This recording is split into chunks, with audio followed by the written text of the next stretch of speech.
muyimbi nakinku naye nina obuzibu.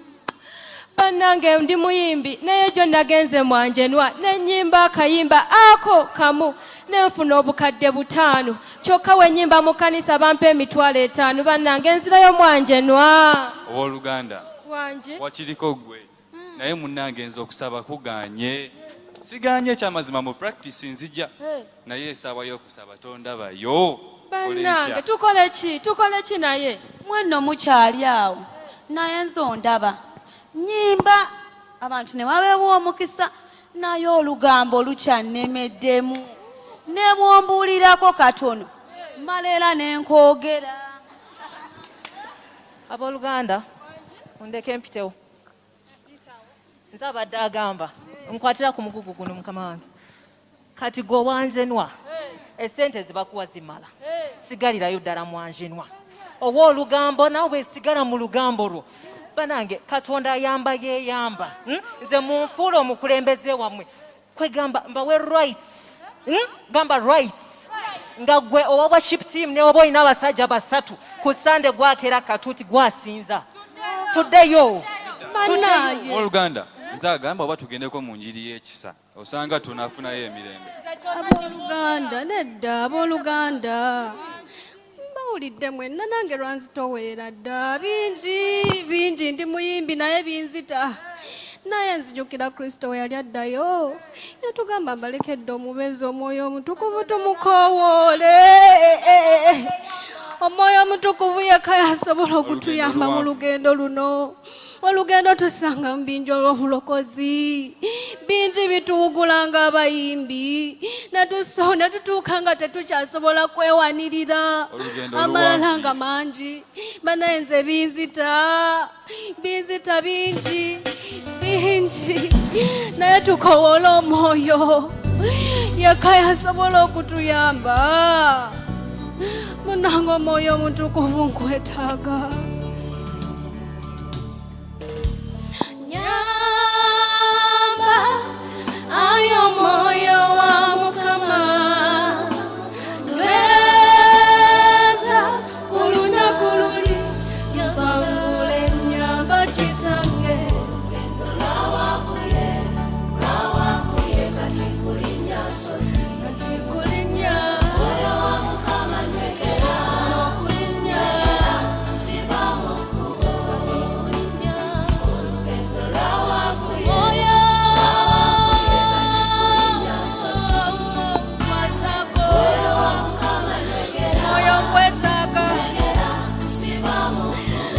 nenyimba ne bampa namalala nekanyimusa natuuka nga negulumiza nga sikyakumanyi naye ate nga tumanyi tulina kutuuka gy'oli.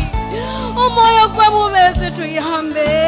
Zijukira abayimbi betwalira nga basinza Katonda waffe nakka kati bayimbireyo mwattu mu biduula. Olugendo lwawanvuye abegayirizi bali betwalira nga bwe basaba bakwata ku Katonda kati walujja mu kkanisa bakuba mboozi babaki. Olugendo lwawanvuye zijukira abasumba betwalira nga bwe babuulira bakwata ku mitima kati mawulirayo nga bayombagana ku rediyo.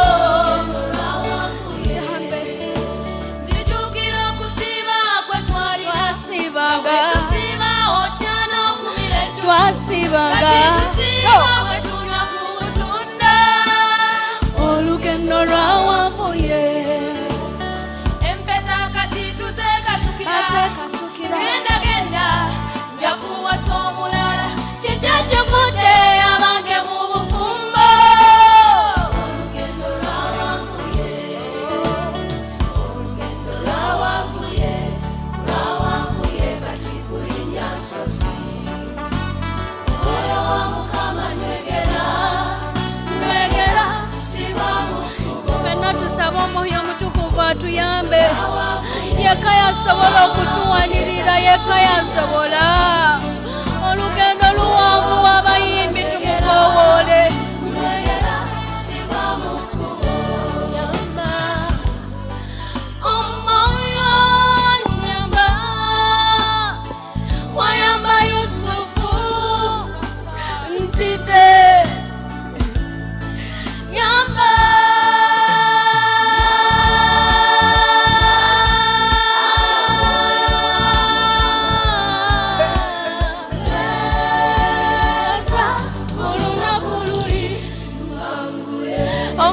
mutukuvu nnyamba gwe mubezi wange ayinza okunjagala nga bwe nfaanana taata bubbi buntwala katonda wange obukaba bummeka naye nnyamba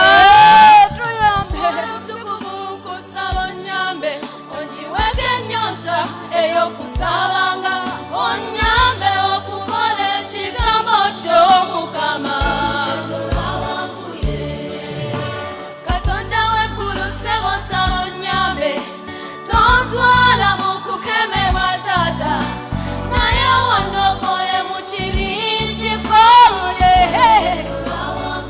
tuyambe mpe ekisa okwagala abatanyagala nange